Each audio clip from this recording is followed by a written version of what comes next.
Hello everyone, master central forum থেকে আজকে আপনাদের অনেক অনেক স্বাগত।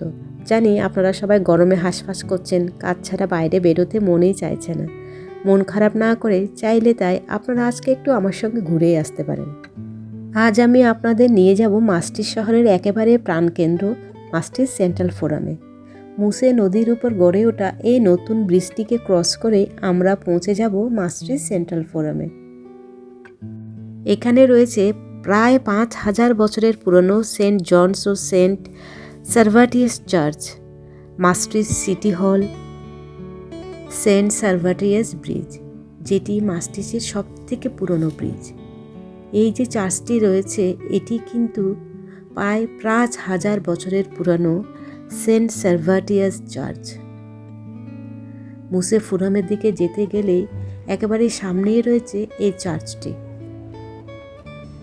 আমাদের এই পৃথিবীর বুকে আছে কতই না পুরনো শহর। ইট কাঠ পাথরের তৈরি হলেও এই পুরনো শহরে পা রাখলেই যেন একটা নস্টালজিয়া কাজ করে, যেন হাতছানি দিয়ে ডাকে অতীত বর্তমান সময়কে। এই যে বড় বড় ইমারত, যার বাইরের কাঠামো অনেকটা একই রকমেরই দেখতে, আসলে অতীত ও বর্তমানকে এক জায়গায় মিলিয়েছে এদের আর্কিটেকচার। ইউরোপের বিভিন্ন পুরনো শহরকে কিন্তু তাই অনেকটা একই রকমেরই লাগে দেখতে। মাস্ট্রিচের এই সেন্ট্রামও কিন্তু সেই রকমই একটি শহর। ভাবতে পারেন এখানে রয়েছে প্রায় ১,৬৭৭টি ন্যাশনাল হেরিটেজ বিল্ডিং।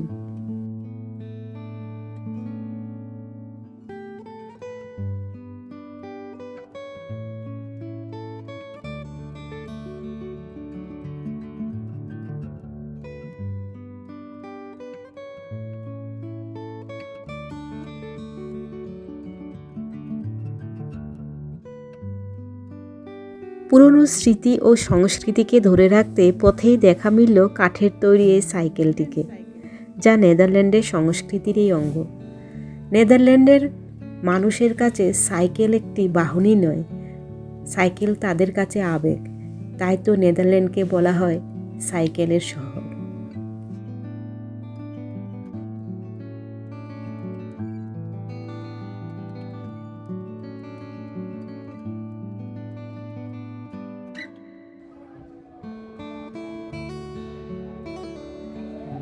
নেদারল্যান্ডের এই দ্বিতীয় বৃহত্তম পুরনো শহরটি কিন্তু রোমান সভ্যতারই একটি অংশ।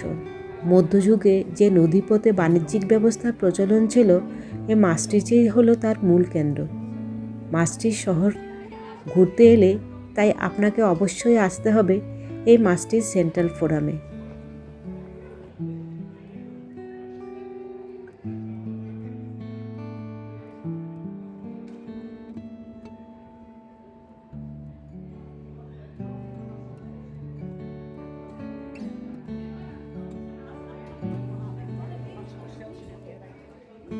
এই যে বড় বড় বিল্ডিংগুলোকে আপনারা দেখতে পাচ্ছেন, এগুলো কিন্তু সবই পুরনো বিল্ডিং নয়। পুরনো বিল্ডিংগুলির সঙ্গে সঙ্গে যে নতুন বিল্ডিংগুলো এখানে গড়ে উঠেছে, তাদের আর্কিটেকচারে এমনভাবে তৈরি করা হয়েছে যাতে এখানে পুরনো ও নতুনের মেলবন্ধন ঘটতে পারে। তাই এখানে কোনটা নতুন এবং কোনটা পুরনো বিল্ডিং আপনি বাইরে থেকে দেখে কিছুতেই বুঝতে পারবেন না।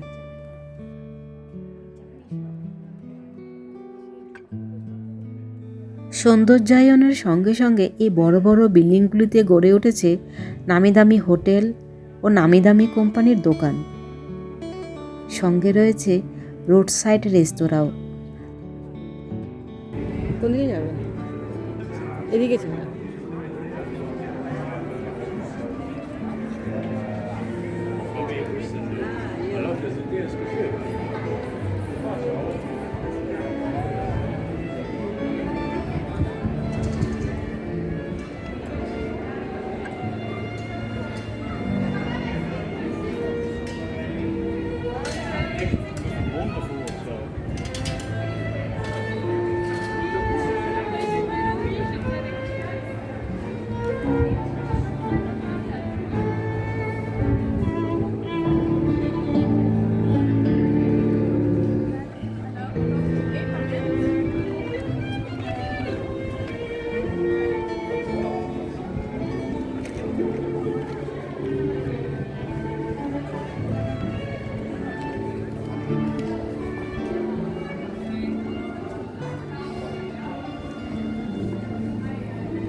আমাদের কলকাতার উত্তরে যে পুরনো বিল্ডিংগুলি রয়েছে দেখে মনে হয় না এখানে যেন সময় থমকে দাঁড়িয়ে আছে।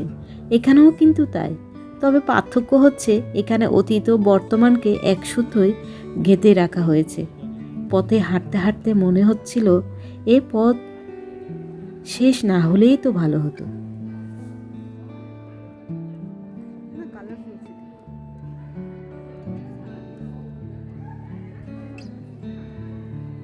ইউরোপের পুরনো শহরগুলি কতটা রঙিন ও প্রাণোচ্ছল এই পুরনো শহরগুলিতে না এলে বোঝাই যেত না। মাস্ট্রিচের সেন্ট্রাল ফোরামে যখন আমরা হাঁটছিলাম তখন সত্যিই আমরা এক অজানা অতীতে হারিয়ে গিয়েছিলাম।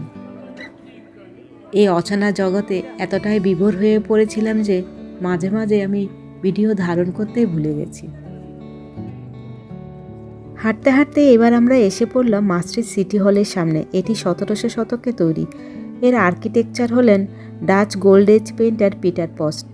এখানেই বসে জানেন তো শুক্রবার করে উইকলি মার্কেট। এখানে যে উইকলি মার্কেটটা বসে সেটা নিয়ে একদিন একটা আলাদা ব্লগ করে আপনাদেরকে দেখাবো। আর এই যে এখানে লোকগুলি বসে আছে এটা হচ্ছে এখানকার বিখ্যাত রোড সাইড ক্যাফে। এখন যে ব্রিজটার উপর আমরা দাঁড়িয়ে আছি এটা হলো মাস্ট্রিচের বিখ্যাত সেন্ট সালভেটিয়াস ব্রিজ। এই ব্রিজটি জানেন তো, আমি একদিন আপনাদেরকে বলেছিলাম এটা সাস্টেনেবল ব্রিজ। যখন কোনো বড় বড় জাহাজ আসে এই ব্রিজের একটা অংশ উপরের দিকে উঠে যায়। এই যে দেখুন বড় জাহাজটি এলো বলে সামনের ব্রিজের একটা অংশ উপরের দিকে উঠে গেছে। লোকজন কি সুন্দর দেখুন উপর দিয়ে যাচ্ছে। সামনের এই জাহাজটি কিন্তু একটা বিশাল বড় ক্রুজ শিপ। আপনি যদি ভাবেন নদীবক্ষে মাস্ট্রিচে ঘুরতে এসে একটু আনন্দ নেবেন তাহলে কিন্তু অবশ্যই এই ক্রুজ শিপ বুক করতে পারেন। হাজব্যান্ডকে তাই বলছিলাম এই ক্রুজ শিপ না হলেও এই ছোট ছোট যে জাহাজগুলো রয়েছে এখানে না হয় আমরা একদিন বুক করে মুসেগঙ্গার আনন্দ নিতে যাব। আমাদের মধ্যবিত্তের শখ তো, অনেক বড় শখ পূরণ করতে না পারলেও ছোট ছোট শখগুলো তো পূরণ করতে পারি, কি বলেন?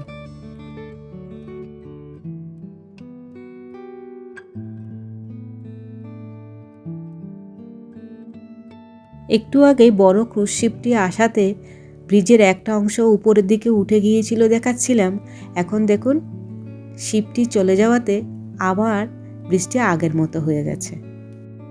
আমার সঙ্গে মাস্ট্রিচ সেন্ট্রাল ফোরাম ঘুরতে কেমন লাগলো অবশ্যই জানাবেন।